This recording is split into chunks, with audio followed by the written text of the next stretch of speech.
April showers bring May flowers, and May flowers bring June set submissions to MSEM. We're going to be going through these in order in terms of the new ones, and the one that jumped out to me immediately is Antediluvian, and luckily for me, there was just an Egg Hub page made for it, so I can actually go through it. So, we're going to talk a little bit about this set. If you haven't noticed already by the old card frames, this is harkening back to the early days of Magic. We're talking Fallen Emperors, we're talking Legends, Fallen Empires, Fallen Empires, we're talking Legends, we're talking the Dark, Homelands, that very classic era of Magic. And I gotta say, if that was the goal, they have done what I can only describe as an exquisite job replicating it. There's a lot of really awesome cards in here that I'm super excited to just look at, honestly. So let's see, where do I have this start off?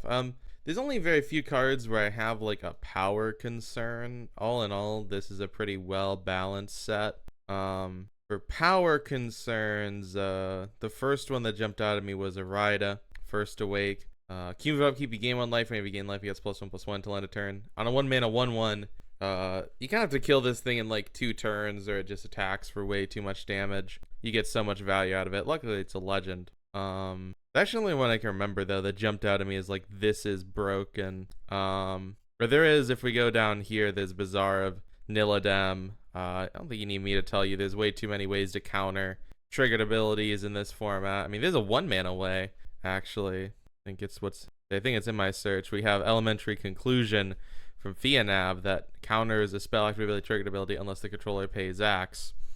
So you can just have that in your hand out. You know, it's a 2-card combo, but to get a land that taps for 4 mana, it's pretty fair. But there's really just a lot of cards in here that are really cool, that I think are really awesome, and that I want to see exist. So let's see, where's the first one? Not that, but there's Mistveil Unicorn, 2 mana 1/2. If the spell do damage to your permanent control, deals that much damage -1 instead. It doesn't do a lot on its face necessarily. A lot of burn being 3 mana means you just point a burn spell at this thing and that doesn't do anything, but I guess the theoretical world where you end up with more than 1 on the board, at that point you can really lock a burn player out of the game, and it sets off like a Hatsuo's Maneuver or an unbuffed Ferocious Flame still, and cuts those cards down quite a bit. Pure Barrage, this one's interesting. I took a look. Even the mid-rangey decks now are mostly on 3/3s. You actually do have it pulled up over here. So I think this is the best performing mid-rangey deck, and it's on like the Urchin King would qualify for this, but like Performer of Ambition doesn't count. Auric Soulweaver doesn't work. Irbek's Token doesn't work. Stuff like that.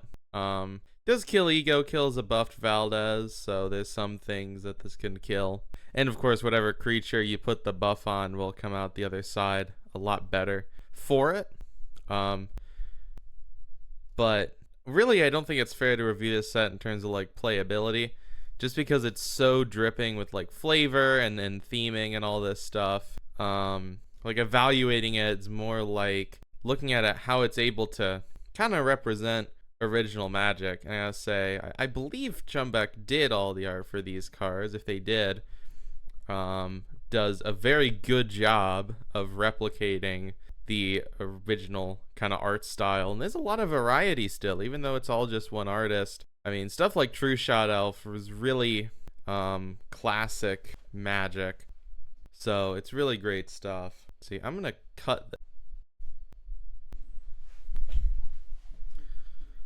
a lot of it really reminds me of like classic Douglas Schuler artwork. So you see like Benelish Hero. The backgrounds are a little more like full, a little more active than these cards, but still I hope you can kind of see like some of that more painted kind of feel. So I see some similarities with stuff like this. There's one other too.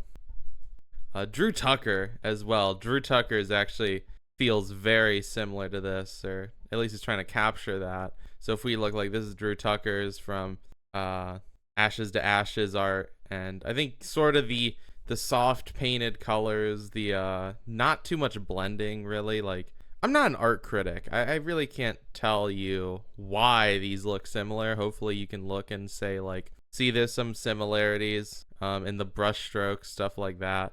But it's really cool. And again, though, I mean, there's a lot of varieties art. So like Menagerie of Sorrows, it's not about it. It feels sort of JRPG screen grab almost. The lighting on it's really good. A lot of it just pops really well. I mean, Adarim Ruins. You get the picture. The art in this set is just incredible, top to bottom. There's not really any art pieces that are like bad. And especially I see all of them having the same art, but still the fact that Chumbek's able to kind of vary up their art style. Saying Chumbek, all the art was done by one person, so I'm taking a bit of a leap from there. But whoever did the art, if it's Chumbek, if it's someone that they know, if it's just some random person on the internet that just painted lots of art pieces, whoever it is, they do a great job. And I think it really adds to the set's flavor. I think it feels really good scrolling through these cards and seeing all the awesome art. And like this Eldritch Puzzle Box is very much, I mean, it's kind of reminiscent of Lich in my mind. Of course, another black enchantment. But yeah, tons of cool art. Like there's maybe one or two, like maybe Capricious Oni. This feels like a have you ever seen Iron Maiden's cover? I think Dance of the Dead, something like that. It kind of looks like an old 3D model out of a JRPG, like something I'd see walk around in like probably like GameCube game, maybe like Star Fox Adventures era kind of stuff. I'm definitely not just saying that because I played Star Fox Adventures recently, and other than Star Fox Adventures, I haven't played anything on the GameCube in ages. But regardless, the art is awesome. The art is incredible all across the set. And there's a bunch of really cool references too throughout this set. It was a lot of fun to just go through and look at this set as someone that spent a lot of time looking at old Magic cards, right? It was a lot of fun. I really enjoyed looking at this set from that perspective. It's one of the cards that I wrote down that I'm gonna need to find here. Pangs of Conscience. Another one with cool art, and this is kind of almost a deflecting palm, essentially. One mana deflecting palm, but instead of a source at the spell. So nifty card. There's definitely some good blue cards. I mean, here's Dan's here. Dan. I don't know what to make of the accent. Whatever program they use to make these cards didn't know what to make the accent either, because it just doesn't even display, which is a horrible shame. There's one really funny card, Word of Domination, which is literally just Word of Command, but in blue. And Word of Command is a very funny card, and this is another way that I love that this set kind of replicates old Magic. It's not afraid to have these really chunky text boxes, and there's even like bits and bobs of cards that feel sort of classic Magic in the way that they word themselves. So, for example, like End the Deluge. Like the clause of if two or more permanents you control a type for highest, you choose one. That isn't necessary. By the virtue of sacrificing your card with the greatest mana value, you don't need to do that. But it kind of adds to the appeal of these cards. I mean, we're gonna talk about ambush tactics too. Let's just take a look at this. I think I understand how this card works. But it is a big text. That's 10 lines of text right there in this text box. I believe the way this card works is that when you attack, for each of your creatures, your opponent creates a pile that's like the pile. Your opponent creates their own pile of creatures for each creature that's attacking. So if you're attacking with 5 creatures, your opponent's going to make 5 piles. Piles can be empty. Piles can have as many creatures as they want. And then those piles are shuffled around and then randomly assigned, and then each creature is blocked by that given pile. But really funny card text. It reminds of like Raging River, right? Where it's like excessively complicated for a card that doesn't really do that much. Throat Wolf. We got Throat Wolf, man. Come on. Like, it's awesome. It's lit. Yeah, Throat Wolf's cool. We already saw a Throat Wolf in Canon Magic. I've looked up recently. Not canon, but we saw a playtest card that was Throat Wolf. But their version actually did use First Strike. Instead of it having double strike, this Throat Wolf you can cast on the opponent's combat phase. This one just, it can't take damage in first strike, so it sort of jumps ahead of the line in an odd way. So, very interesting card. Let me see. I made a big list of stuff I think is cool, because there's a lot of cards that are really cool in this set. There's Necrobsolescence, which this one took me much longer to figure out how to spell than I'd like to admit.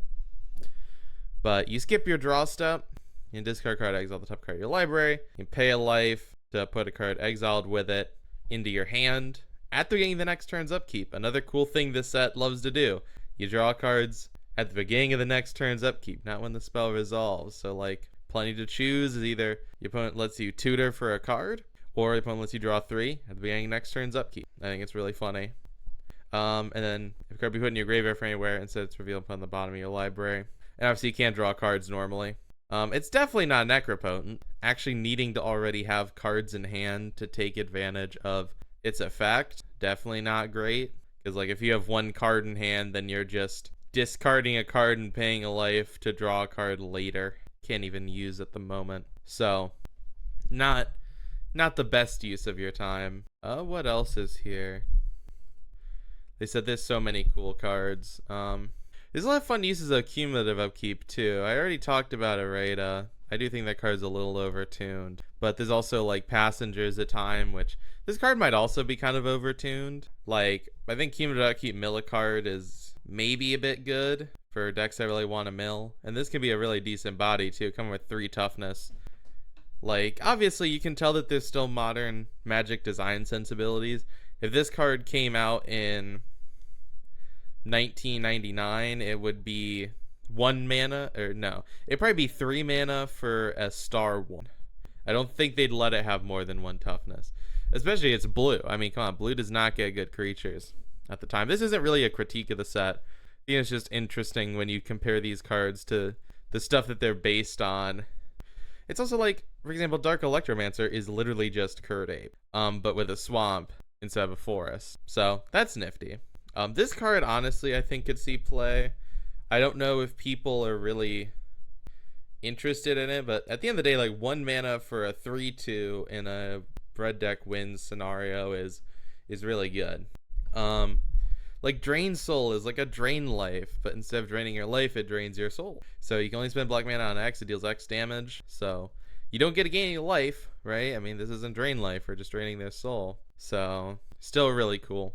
There is a quote-unquote new Elder Dragon in this set too, kind of who is the star of the show. It kind of reminds me of the Wandering One from Slay the Spire in the art, but I say new quote-unquote.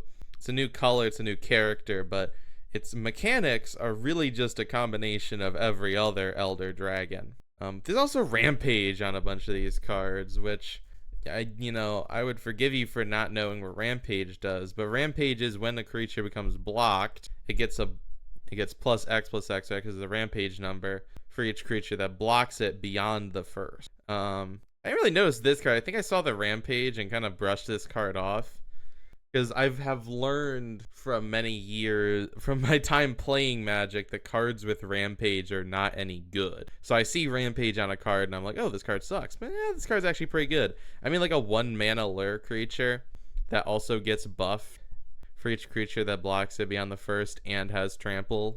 Pretty good. Not a bad effect. I believe that's it for the reference cards that I think are cool. I do have to say, I do have to give this set a 0 out of 10, because Depredate the Skies would kind of just explode my whole favorite deck, which is Flyers.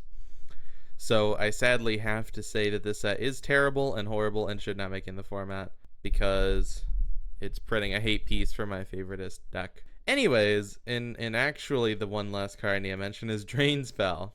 You like Mana Drain? We made Mana Drain we made Mana Cancel. We made Cancel Drain. I don't know.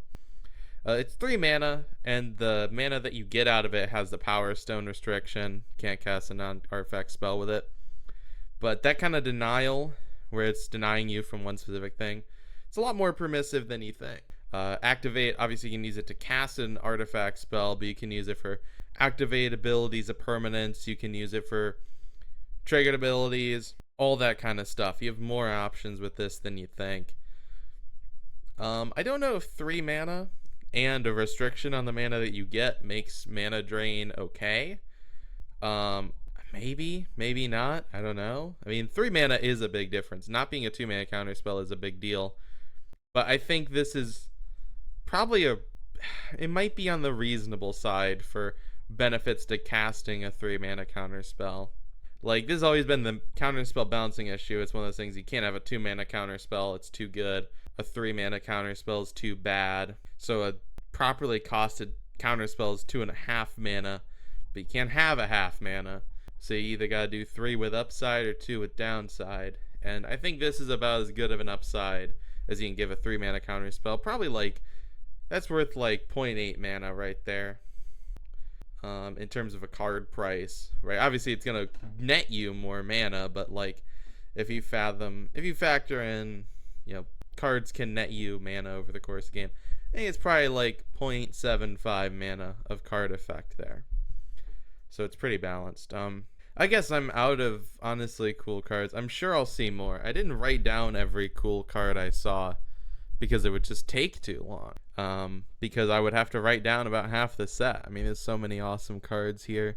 There's so many cards that are references to older cards or cards that are references to just mostly older cards. But this is a big variety, like a Fledgling Demonborn. I wrote this one down because it has flying and it has the circling vultures clause. You can just discard this card whenever, and it doesn't word it like it is right now, because I think the way it's worded now is like 0 discard this card. Or no, yeah, it is worded the way you can word it. You could just discard this card. This actually is just this card is just circling vultures. I forgot that circling vultures is like a 1 mana 3/2. Honestly. But yeah, I mean, it's circling vultures, but instead of the top card, because Grave Order stuff is silly, it's just a random card. Which is funny, because I think on Cockatrice, you should be able to get away with Grave Order stuff, because you can't reorder your graveyard on accident, because it's handled by the program, but I haven't really checked that in a long time, so I'm not 100% sure. I know we have other reprints. We see Power Sync entering with this set. Power Sync, a funny card. Yeah, so a bunch of cool stuff just all over. There's some cool artifacts too. The artifacts are more like fairly balanced. I think the only one that isn't like I think the only one is Menagerie of Sorrows, which already entered the format through Mystery, so kind of already exists. But there's like these kinds of equipment too, so this is funny. Sickle of the Fallen Ones is an equipment, but doesn't have equip. It does what old equipment cards did, where you would tap it and pay a cost and not untap it, and then your creature gets some effect while it's tapped, so it's sort of like acts like an equipment without actually equipping. So it's really cool. Siphon is, fixed Helm of Obedience, which is just you can't make it 0, so that you can't just like 0 and then have a Rest in Peace or a Ley Line of the Void. You might still be able to do that, but I mean, it depends on what the options are for like Grave Hate. I don't know if we really have a Rest in Peace, because Rest in Peace is not a very fun card, really. Animap Aquarium is really funny. For 1 spell of permanent this turn, you can spend mana as though a mana of any type to pay that spell's mana cost or abilities. I don't know what this is useful for, but it's funny. We have Steel Gargoyle, or Still Gargoyle, which is Steel Golem, but instead of being like just a 3 mana 3/4, it's a 3 mana 3/4 with flying, so it's actually like meaningfully good. Yeah, there's also Phyrexian Dreadsteel, which is a Phyrexian Dreadnought reference, of course, so it equips. Yeah, cool stuff. So that's all that. And now I guess I should go over the cards. If this set gets in, which sadly I'm doubtful of it, I think this is just too much swag. I think and I don't really blame anyone for not, like, if you see Ambush Tactics, if you look at that card, I think any conclusion you come to about whether or not the set belongs is going to be accurate. That is just, I think this is kind of the epitome of everything. I feel like this is very much old school Magic. So I'm kind of perceiving this more like an art piece than a real submission. Obviously, I think this set's actually really cool though. There's a lot of really cool cards in here that I think could see play. I already mentioned End the Deluge. I think this card's actually playable. Obviously, if you only have lands, then this card doesn't do anything on your side of the board, even though it's theoretically symmetrical. And then it becomes 1 mana, like Soul Shatter. I guess maybe 1 mana Blot Out, which is pretty good. 1 mana Blot Out's pretty good. Talked about Areta. This card I think would be fun to play.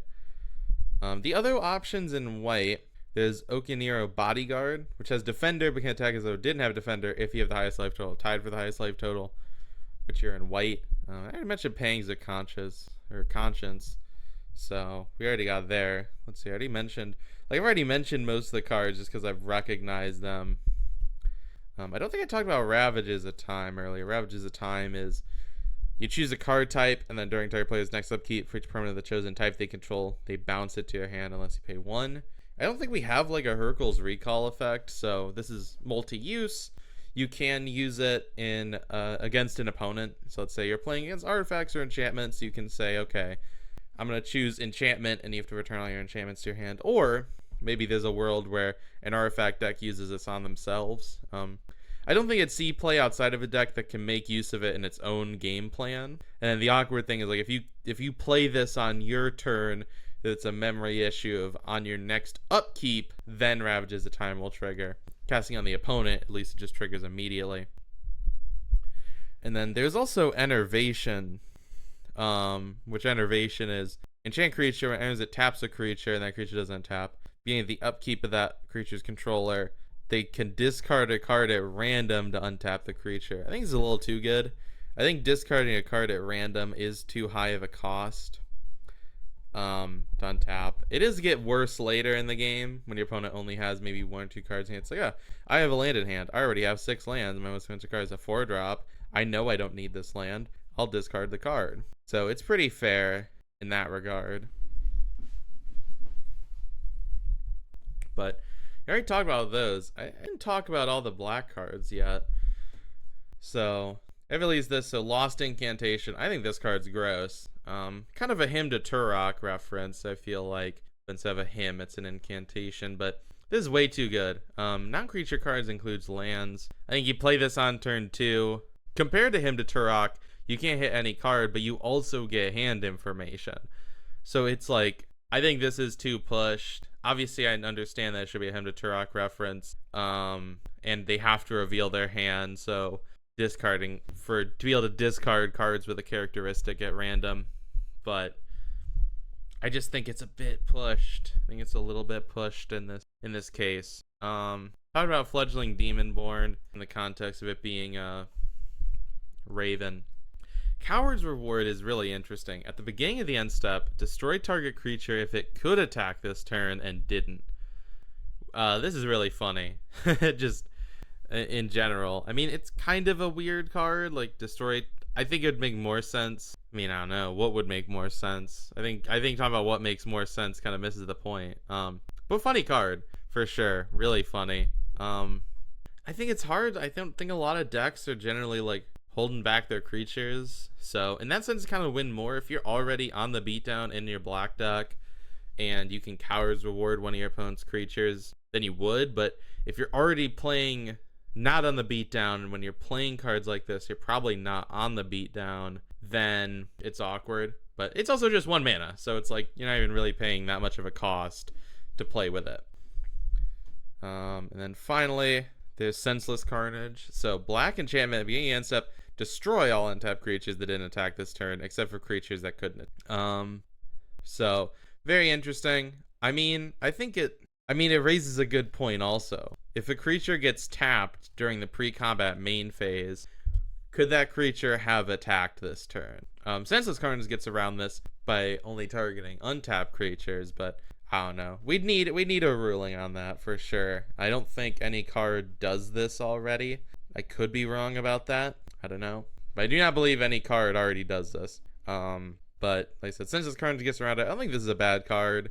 It does require a specific deck, I think. you need to be in a black deck that is going to be on the beatdown more often than it isn't. Because if you're ever on the back foot, this card just sends you into hell if it's on the board. And black doesn't have a lot of ways to blow up its own enchantments. It's how most of black's enchantments are balanced around such a thing. Lone Rider. I guess we'll scooch over the red cards now. Lone Rider's cool. Can't be blocked by power 2 less creatures, and then when it deals combat damage to an opponent, you can point that damage to a permanent they control instead. I think this is a good option. Obviously, the option to push damage onto your opponent's creatures is cool. I think it is funny that's target permanent. I think it's funny that you could do 2 damage to your opponent's forest. I don't see any reason why it should be worded like that. I guess you can do 2 damage to one of your opponent's artifacts and then animate it later. I don't know if damage works like that. But I forgive it. Territorial Claims is kind of a funny card. This is a land hate card. You got 2 mana. Cumulative upkeep to put a claim counter on a non-mountain land. Lands with claim counters are mountains, as long as you have a claim counter. When it leaves, you move all claim counters from lands. There's a whole cycle of these. I didn't go over the black one. It's Abandoned Godhead, 4 mana, 4/5, only ability. Cumulative upkeep, each player loses 1 life. Just don't think this one's that interesting. It's another thing too, there's remarkably few keywords in this set. There's a lot of creatures that maybe only come with 1 or no keywords, and they're being carried by positive stats. Yeah, like, Praetors of Invasion. I mean, even Areta doesn't have any keywords. So, or like your Immaculate Champion, also no keywords. Just not a lot of keywords in this set. But Territorial Claims, another key deck won this one. It's a kind of a land hate piece, but realistically, this card only stays on the board for 2 turns. So it kind of just ruins 1 turn for your opponent. You play it on turn 3. On your next upkeep, you mountain 1 of your opponent's lands. And then on turn 5, you mountain 2 of them. So on turn 6, if either you have a land that isn't already a mountain, or if your opponent hasn't missed a land drop, then you can fully mountain them. But I think even on turn 5, where you've mountained 3 of their lands, they still have 2 lands left over, and they have a theoretical land drop the next turn. So you can slow them down a little bit, but I think it needs too much to go right. But obviously this kind of land denial, especially that's prolonged, can be rough. But I think this honestly maybe is worse with cumulative upkeep than it is if it's just 1 per upkeep. At least in that case, your opponent's already land screwed. You kind of screw them for longer. You actually get hurt by that in this case. Kindle with Soul is cool. You tap an untapped creature, you're able to add amount of mana of any type equal to that creature's mana value. There's a lot of ways to cheat out big creatures, right? Observer of Aeons. You can reanimate stuff. There's a lot of ways to get out big creatures. I don't know what you would want to do. I mean, now there's no Mastery of the Veil, so it's not like you're gonna really cast a big spell, but maybe if you just want a second horrific progenitor after your first horrific progenitor hit the board, you can do that. Then you just have 2 horrific progenitors, and then you're happy. There's also a strike back, which is notable. We don't have a flame slash in the format. Doing 4 damage to a creature is not always easy. So, while they have to be attacking or blocking, I think this card is still notable for doing 4 damage. I talked about 4/4s are kind of big. You got your Infectious Egos. That's kind of like the mid-range creature power toughness. So I like having a strike back. I like the idea of a card like this in the format. Green honestly kind of has the worst of it. And it wasn't their thing is the spore counters and creating saprolings. And this set turns spore counters into a player counter. And this is their cumulative upkeep. I think these 1 mana cumulative upkeep cards are really good. I mean, this is on turn 3, if you play this turn 1, on turn 3 you get a saproling, and then on turn 4 you get a saproling, and then you start to get a saproling every turn. For a while you get multiple saprolings. And this card especially is good in pairs. If you get a turn 1, I mean, you can have anything on turn 1, turn 2. If you have once you have multiple of these, they start to really stack up and push a lot of creatures on the board. So I honestly think this could maybe be playable. That might be just the right combination of proliferate and mana pushing and stuff like that this is runnable. For the rest of the cards, there is 2 notable board wipes. Is Planar Awakening, which is 2 mana to either destroy all auras or all non-aura enchantments. I don't think there's really an Enchantress deck in the format. I remember there kind of was. I mean, quests were a big thing for a while. And obviously this will blow up your bastions and stuff like that. So I think it's a noble card. I mean, you have Fungal Swath already, and that answers bastion and stuff like that, but it doesn't answer more expensive enchantments. Like if you had a Chaos module, yeah, we're going back in the day, but if you have a Chaos module, it doesn't answer Beyond the Veil, stuff like that. So if enchantments ever come back around again, I think this is a nice option to have, that and Triumphant Nature. So Triumphant Nature, 3 mana multiple artifacts, but the control of those artifacts will gain life equal to their mana value. Obviously, you give your opponent a lot of life gain with this, but it is still far and away the cheapest way to just wipe all the artifacts from the board. Talked about Depredate the Skies. You guys everyone's very lucky I'm not on council, because otherwise I would have to eviscerate this card for being radically anti-flyer. I think it's messed up. There's a lot of flying hate, honestly, here, which is another thing that adds to the ye olde feeling. So, for example, there's Dragon Slayer, which just taps to make a creature lose flying until end of turn. Like I said, Depredate the Skies, same thing. Darian's Kuchavilu is notable. When it enters, you have to sacrifice it unless you either discard a land card or return a basic land card from your graveyard to your hand. For a 2 mana 3/3, I think the ability to get a basic land card back is pretty good. I don't know if there's a consistent way to put a basic land card in your graveyard on turn 1. I mean, if you're running like a Rune Scribe's Apprentice or a Pestilent Wanderer or something, and you have you mill, I mean, you have to get lucky from there, but if your deck's mostly basics, you don't have to get that lucky. But it's interesting. There's also a lot of cards like this. I mean, Phyrexian Recordator is you have to keep either remove a counter from your self-printing control, otherwise you have to sacrifice it. I think it's really awesome. I mean, look at this. This guy's just hanging out with this giraffe. I mean, this is cute art right here. It's kind of sweet.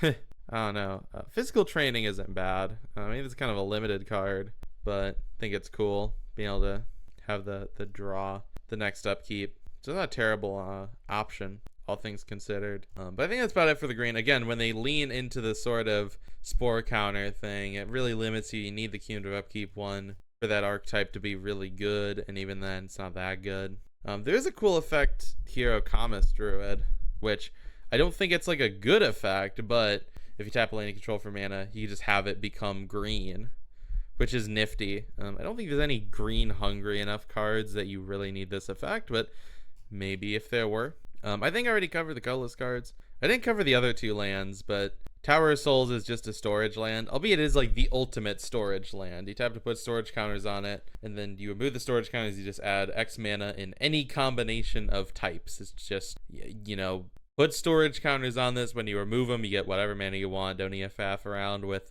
I need red, you know, I want red, blue, and green mana in my deck, so I'm going to run the blue-green storage land. Nope. You want a storage land, you run a Tower of Souls. So, I think it's cool in that regard. I mean, storage lands, historically not very good.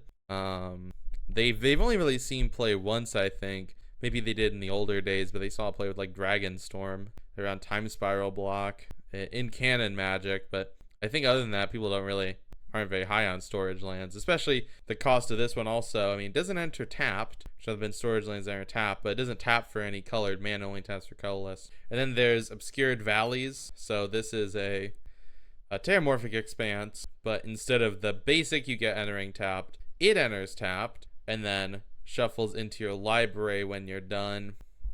I mean, it's no Thawing Glaciers, that's for sure. So all things considered, I mean, I think I've covered everything. Honestly, I'm pretty sure I've said everything I want to say about this set.